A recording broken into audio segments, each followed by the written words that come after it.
I'd also like to note that although as a senator, naintindihan ko si Senator Risa na siyempre mas gusto kong cordial yung sagutan. But we also have to take into context that this is both legislative and political. And there are attacks against the Vice President regardless saan nanggagaling. So a little bit of latitude dahil we want kakampi man o kalaban to feel welcome. But I agree with Senator Risa naman na, how do we make it more cordial? No? So, Madam Vice President, may I ask just one question? Actually, two eh. One, nag-lunch na po ba kayo?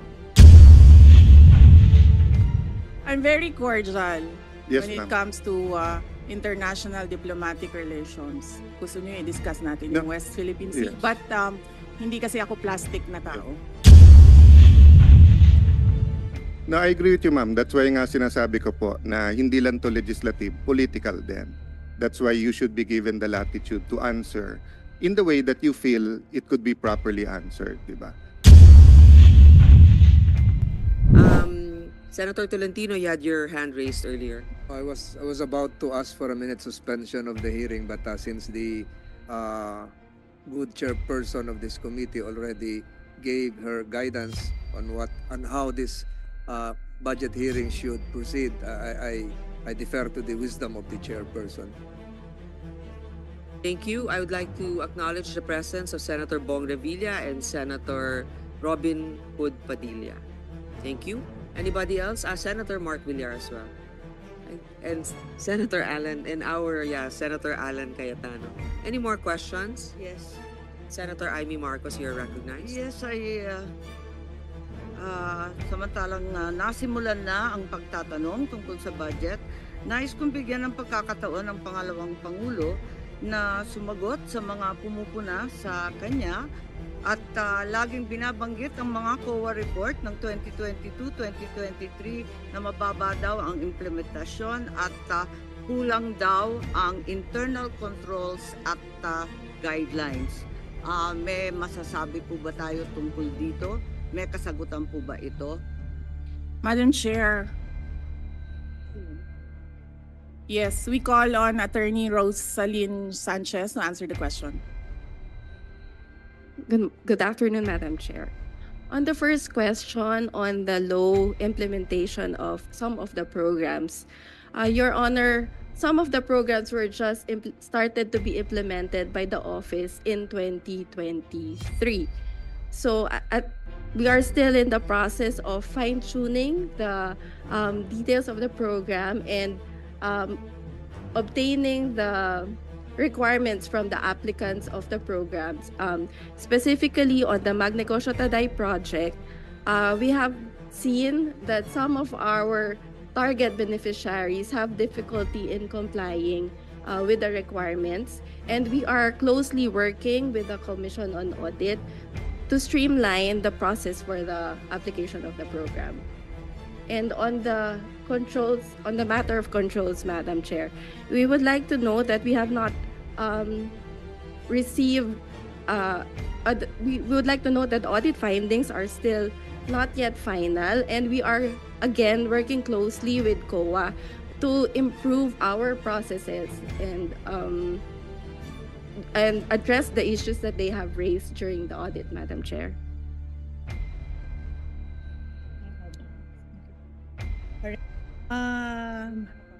Madam Chair, I am Attorney Lopez, the Chief of Staff of the Office of the Vice President.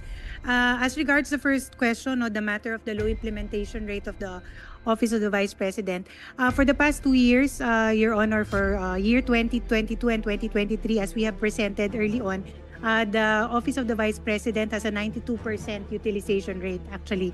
But it is, as of date, as of now, as of June, July, the rate is stands at 40%, primarily because most of our programs are rolled out towards the second semester. Particularly, for example, the Pagbabago Bag in time for the opening of the school year, and also the launch of our Pansara program, which we will also be launching upon school opening. So this is a big bulk of the budget of the Office of the Vice President.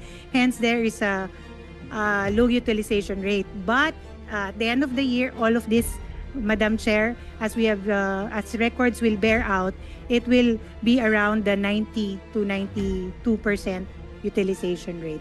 Yes, congratulations. So that therefore, those who say that the same observations have been made by COA for the past 2 years are inaccurate and unaware of the actions already taken by the OVP. Is that correct?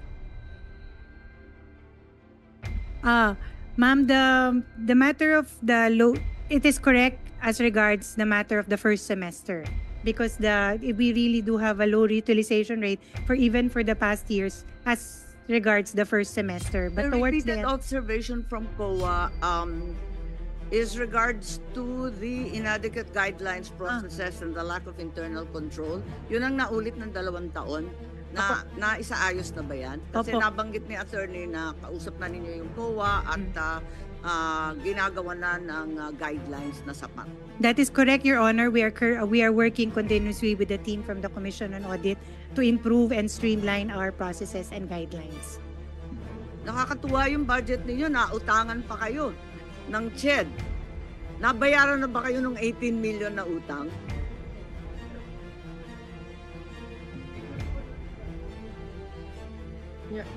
Your Honor, if I may answer the question. Okay. Your Honor, it was partial liquidation by CHED from the time that we had our budget hearing last year until this year. But there is still a remaining amount of 1,993,500 pesos, Your Honor, out of the original 18 million. Hindi kayo nag-iisa. Ang CHED may utang din sa mga senador. Kaya't yun ang nakakatuwa sa CHED kung saan-saan napupunta yung pera. At wala na po akong tanong. Ang sasabihin ko lang, talagang hindi naman sa barangay lamang napupolitika yung ayuda, pati dito sa mga senador, pati sa ating pangalawang Pangulo. Senator Alan Cayetano is now recognized. Good afternoon, Madam Chair, Madam Vice President, magandang hapon po, and welcome to the Senate. Magandang tanghali. I'd like to note that this committee is ruled by the women and kaming mga men ay nasa sidelines lang.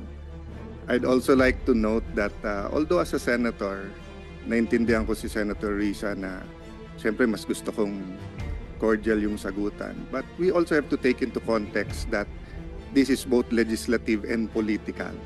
And there are attacks against the Vice President regardless saan nanggagaling. So, a little bit of latitude dahil we want kakampi man o kalaban to feel welcome. But I agree with Senator Risa naman na, how do we make it more cordial, no?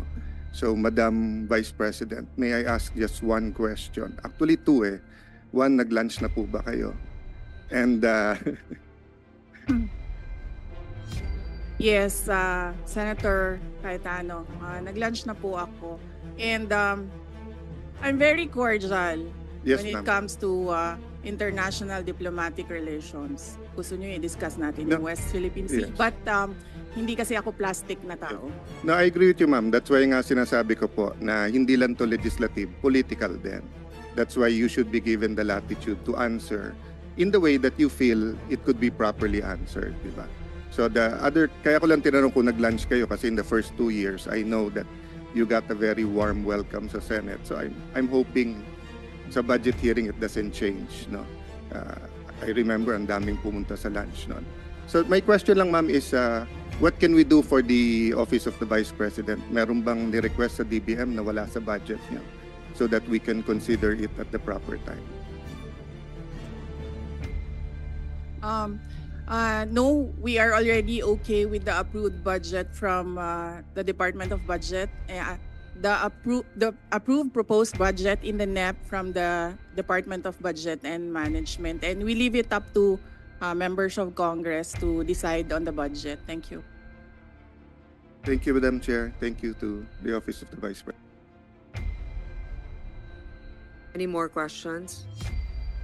Well, so it's always the chair that has the last spot for questions. So let me just ask, of course, the security of every government official is very important.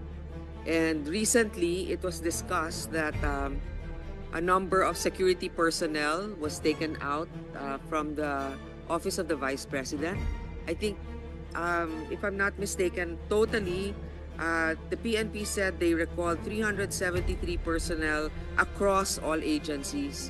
So I'd like to know, baka naman wala nang natirang security sa OVP, hindi naman, ano na bang status? Ilan ang tinanggal na security at meron bang nagbabantay ngayon? Madam Chair, may I be allowed to give a very long answer about the security? Sure, as long as it answers the question. Sige, ma'am. Opo. Noong kasi ako ay nahalal bilang pangalawang pangulo, nakita ko kasi na pati ang security ng Vice President ay napupolitika. Hindi lang yan sa akin, kundi sa mga previous na Vice Presidents.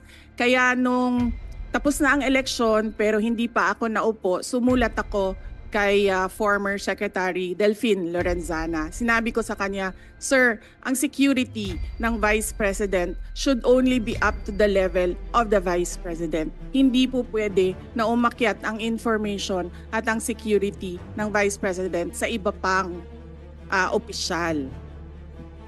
And at the time, the Chief of Staff of the Armed Forces of the Philippines and the Secretary of the Department of National Defense agreed.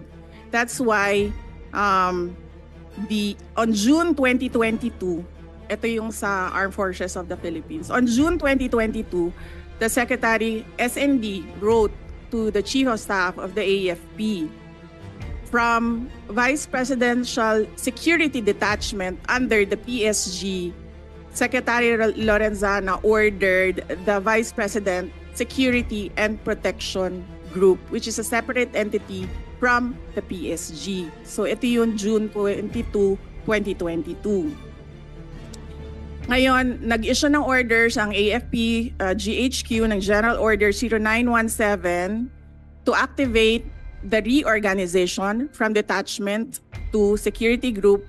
On July 5, 2022, the activation order and the table of organization and equipment was released. Yes. All right. So, hindi ko alam kung ano ang nangyari sa Philippine National Police, but apparently they decided that they will mirror what the AFP did. So, noong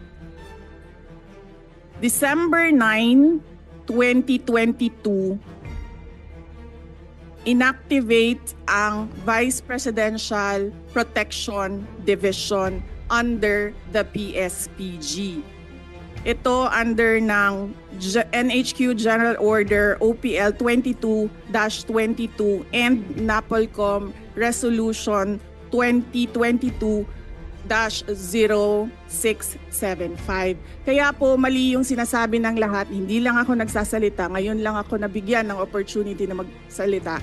Hindi po tama na ikumpara yung term ni Vice President Leni Robredo at yung term ko in terms of security. Dahil yung security, yung VPSPG at yung VPPD sa PNP ay meron pong orders lahat. Ibig sabihin, there is a basis in law doon sa pag-activate sa kanila. Ngayon,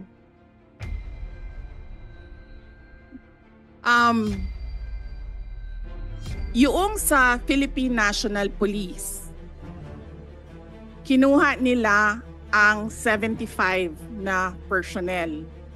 Sila ang pumili kung sino yung kukunin nila. Makikita nyo, as I said in my statement, it was a targeted list. Madami doon sa mga security na yon. Security is a trust and confidence position. Kasi ibibigay mo sa kanila yung kanang pagsalig nimo sa imuhang kinabuhi, ihatag na nimo sa ilaha. Ngayon, nakalagay doon sa listahan, kasama ko since 2007 when I was Vice Mayor, kasama ko since 2010 when I was Mayor, and madami doon kasama ko from 2016 during the term for 6 years. of President Rodrigo Duterte. Makikita nyo yon sa listahan kung isa-isahin natin. So it was a targeted list. It was a political move. It was political harassment. Ngayon, nag-iwan sila ng 38. 38 na hindi namin kilala. 38 na sila ang nagsabi kung sino ang maiwan. Sinalatan namin sila, sinabi namin, hindi na namin tatanggapin yung 38 ninyo. Ibabalik na namin yan sila lahat sa inyo. So there are no more PNP personnel in the Office of the Vice President. Ang naiwan na lang ay yung mga nasa VP SPG under the Armed Forces of the Philippines. Wala pong ginagastos ang OVP sa sweldo nito nila lahat dahil hindi po sila hinahire. Personnel na po sila ng ating AFP na dinidetail papunta sa Office of the Vice President. So, to answer your question, Madam Chair, meron pong security and all of them under AFP because we refused the personnel na sinabi. Ito na naman tayo kay General Marbil. Sinabi niya, ibabalik niya kapag mag-request kami. Sinulatan nila kami na mag-request kayo kasi ibabalik namin. Hindi ko gagawin yan. Thank you, Madam Vice President. So right now, your security detail is composed of AFP officers, soldiers, I suppose. Yes, Madam Chair, officers and enlisted personnel. Mga ilan-ilan kaya sila? May we request Colonel Lachica to answer? Nakakagulat din yung statement ng PNP. I guess he wants it on his record, but I find it a little also irregular na you're right, it's a trust issue. And if you're familiar with certain individuals, they have to explain why maybe in the budget hearing of the PNP, we can ask them why they chose the individuals to remove from your detail. But I'd like to know also how many is left from the AFP. And I think the AFP is also quite capable. Ilan po, Mr. Lachica? Madam Chair, good afternoon. I think I cannot disclose the number, but I have here our activation order and our table of organization. Why can't you not disclose the number? For security reasons, ma'am. Okay. I will. Madam Chair, Yes. sabihin mo na, sir. From our table of organization, ma'am, and equipment, we are authorized to have 364 personnel coming from the different major service of the AFP. But for our actual number, as of now, 337 po, ma'am. And this is under the AFP. And this doesn't come from the budget of the OVP? Or? Yes, Madam Chair. Okay. Thank you very much. That's all. Any more questions? Senator Bato de la Rosa is recognized. Ma'am, I just would like to inform this committee that during our last hearing with my Committee on Public Order and Dangerous Drugs, that issue was raised. And I told Chief PNP, General Marbil, na hindi na nire-request ng Office of the Vice President na ibalik yung tinanggal niya ng mga pulis. Kung pwede lang, ibalik sa kanilang pinanggalingan na unit. Hindi yung, ito mga kawawa ito, mga taga-Davao ito na been serving there for how many years, tapos dinislocate nila, nilagay nila Region 4, NCRPO, malayo sa pamilya. So, ang request na lang namin, ako, bilang Davao-inyo, na-request ko lang sa kanya, maawa ka naman dyan sa mga pulis na yan, ibalik mo doon sa kanilang pinanggalingan. Kung taga Davao City yan, taga Davao Oriental, taga Cumbal, taga Cotabato, ibalik mo na yan doon. And he promised me na ibalik daw niya. I don't know until now because hindi ko pa alam kung anong nangyari sa usapan namin. Yun lang, para lang mabalik yung mga pulis yan, kahit na hindi na ibalik security kay Vice President. Just for the record, ma'am. Thank you, thank you. Madam Chair. Madam Vice President, go ahead, please. Yes, thank you. I agree with Senator Bato de la Rosa, wag na natin pahirapan yung mga police personnel dahil kaibigan nila ako. Ibalik lang natin sila sa mga pamilya nila. Thank you. Actually, Senator Tolentino is the Vice Chair for the Committee of the DILG for this budget season, Vice Chair Finance. So I would like you to ask the PNP Chief what led to that decision, because also part of that is, if it's a political decision, I think that would not be fair also. But knowing that you're in the capable hands of the AFP is also reassuring. But this has to be raised. Definitely, Madam Chair, this will be asked as a policy question to be directed to the Chief PNP. Madam Chair. Senator Cayetano. Yeah, just because we're on security, Madam Vice President, could you indulge me in just one last question lang? Ang DOTR or NAIA ba nagsulat, explain at nag-apologize na sa inyo dun sa CCTV, hindi ba? Senator Alan Peter Cayetano, thank you. Hindi sir. Ang nangyari kasi dito, itong tao na ito apparently is assigned doon sa NAIA.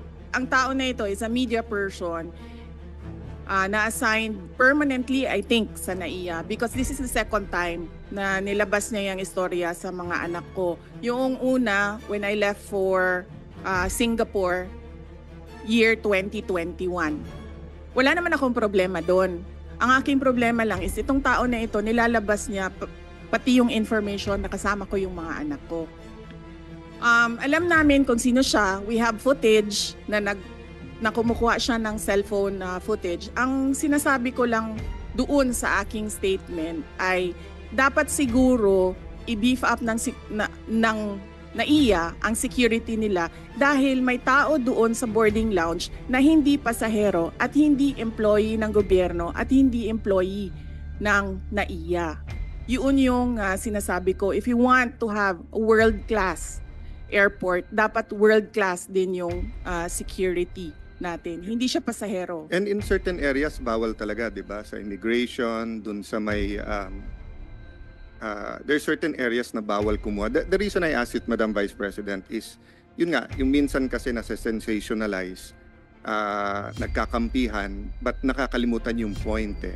So I don't know when it started, kung 2010, 2013, but I remember, Senator Risa, nung nagrarally tayo, nung anti-GMA, di ba? Sa rally ka lang makakita ng pulis na may camera, na may phone or camera, nakukunan tayo. But ngayon actually, pag landing mo sa airport, if you take a car or a chopper, parang SOP na ng police, nakunan ng picture. Minsan tinesting ko sila, sabi ko, selfie na lang, sama kayo. Hindi. So I don't know, given the situation na nangyari sa inyo na pati pamilya. As you said, no?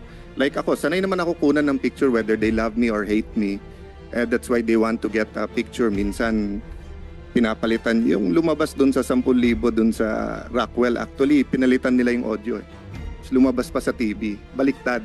Sumisigaw na idol ko si Alan. Pinalitan nila na minumura ako. Then yun yung lumabas. But the point is, just like the Vice President, what if you're with your kids? What if you're with your pamangkens? What if may nakipicture lang sa'yo? What if may kasabay ka lang sa aeroplano, sa fast craft, or sa ano? So, hindi ba, I don't know, Senator Bato, ikaw lang ang highest ranking PNP dito eh. Bakit ba may ganun? I mean, hindi ba sufficiente naman? I didn't intend to ask you.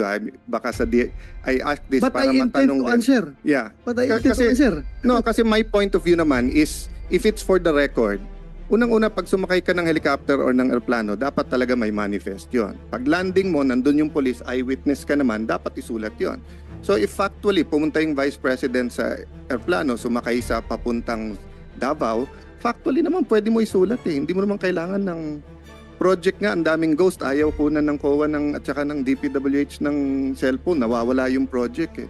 Pero tao sa atin, yung security, parang medyo, yun nga, I find the problem. Baka we should really look into that. I would like to also give my experience on that. What I noticed is, for example, we're a guest in a certain event or in a province, usually without even us requesting, the local government will ask the PNP to assist a public figure. And the reason why they take pictures, and just like Senator Alan, I thought at first they wanted a selfie, but apparently it's to provide proof to their commanders that they render the service. Now, it's a different story if they just take a picture for the fun of it, to give, I don't know, for others, in areas where, let's say, there's limited access. So But that's to that point, Madam Chair, wala akong problema na kunan mo eh. But yung storage at paanong gagamitin, given that, so for example, we're talking about security ngayon, di ba? Kung sa Secret Service nga, na pinaka-professional, na kahit Democrat o Republican, may congressional hearing ngayon dahil dun sa nakalusot kay ex-President Trump. Sa atin pa kaya na we try na walang politika sa PNP at saka sa AFP, pero nakikita naman natin kahit anong administrasyon, meron talagang tendency. So, my point is, if they're there to keep their officials safe, is it actually safe? As the Vice President said, that nasa terminal ka na high security, meron may cellphone, kumukuha, hindi naman pala empleyado, so wala naman silang pananagutan sa batas or sa airport. Ganun din sa atin, wherever we go. Pagka nagbus ako papuntang Bicol, kung 8 hours yun, pupungas-pungas ka pa pagbaba mo. Kailangan mo siguraduhin na ano ka kasi may kukuha sa'yo. Then you don't know where that picture will go. You know, sometimes things happen for us to look into it. So I'm nalulungkot ako na yung na-involve yung pamilya ng ating Vice President, regardless of whether we are for or against her politically. But I'm that this can get out of hand given the number of pictures, and yung DICT tumawag sa akin dahil sa Committee on Science and Technology, at sabi nga lang, grabe na ngayon yung hindi na katulad nung araw sa atin, Photoshop lang. Ngayon pati boses, yung AI, yung deepfake, di ba? So pati video talagang pwedeng i-manipulate. No? kahit nga hindi ka nakunan pwedeng lumabas na may picture. No, as public figures, we cannot really avoid having our picture taken, but the issue here is in an area that's restricted. So I think that the DOTR has to do their best effort to make sure that only authorized individuals are in certain areas, and that they also have to take care of their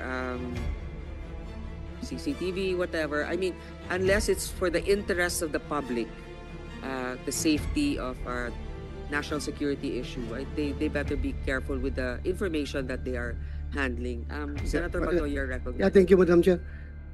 Yung, another issue na naman ito na sigurong i-raise natin ito pagdating sa budget hearing ng BI.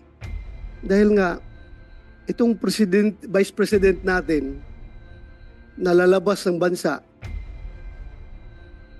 minumonitor nila. May nakuhang picture, pinalabas ang picture, pero yung wanted na si Alice Go, nakalabas ng bansa, hindi nila nakuha na picture. Anong klaseng mga government agency ito? Itong Vice President natin na walang violation of law na ginawa, may malicious intent pa talaga na kinunan na picture, pinalabas at ginawang issue during the bagyo, ganun, ginawa ng political issue. Ngayon, ito ngayong si Alice Go na wanted nang may lumabas na warrant, hinahanap ng komite ni Senator Risa, nakalabas na walang kaabog-abog, hindi man lang na-monitor nila. So parang wrong focus of priority itong mga tao natin sa airport. We have to ask them during the budget hearing, anong priority nila? Politika ba o yung mandato nila? That's all, Madam Chair. Actually, I sympathize with our colleagues here na pinaghirapan talaga nila yung hearing doon sa POGO issue. Tapos walang parang kooperasyon sa mga, hindi ko naman sinilala lahat ha, doon sa imposible kasing makakaalis yon na walang otoridad na kasangkot. Diba? So anyway, that's another topic. So Madam just Chair, open that up during the budget hearing of the PNP. Madam, just to put a conclusion, Madam Vice President, sa akin kasi po yung, kaya ko bringing up po yun, kasi iba po yung mali at iba yung hindi nila inaamin na mali. No, meaning dapat pagkalabas ng video na yon, nag-announce na kagad yung airport or yung picture, di ba, na we apologize to the public, to the Vice President, because you're our Vice President. I mean, whether they voted for you or not, President Marcos is our President, whether we voted for him or not. So, amin kayo eh. So, pag ginawa sa inyo, halimbawa, kung ginawa sa inyo yan sa ibang bansa, nagwawala na yung DFA, no? So, ang point ko, Madam Chair, wala ka kasing narinig ka agad from the airport that we apologize, we're investigating, we have new guidelines, etc. That's why tinulay ko dun sa police, because it could suddenly happen to an ordinary mayor, congressman, barangay captain if we're taking pictures everywhere. At having said that, as you said, we're open naman. Wala naman tayo tinatago sa public. Baka gantihan ko na lang yung ibang police. Kukunan ko rin sila pag nasa fort sila. Kukunan ko rin sila ng kukunan ng picture. Okay, I think there are no more questions. Senator Gatchalian is recognized. You have questions, sir, or just a message of support, perhaps? Thank you, Madam Chairman. I'm just here to express my support, my full support to the budget of the Vice President. Thank you. Thank you. With no other questions? I manifest the wholehearted approval of the greater number of the members of this committee, and that therefore it should be endorsed to the mother committee. If that is a motion, Madam Chair, I second that motion. Second likewise. Yeah. Lagpas na sa second yung mga motion eh.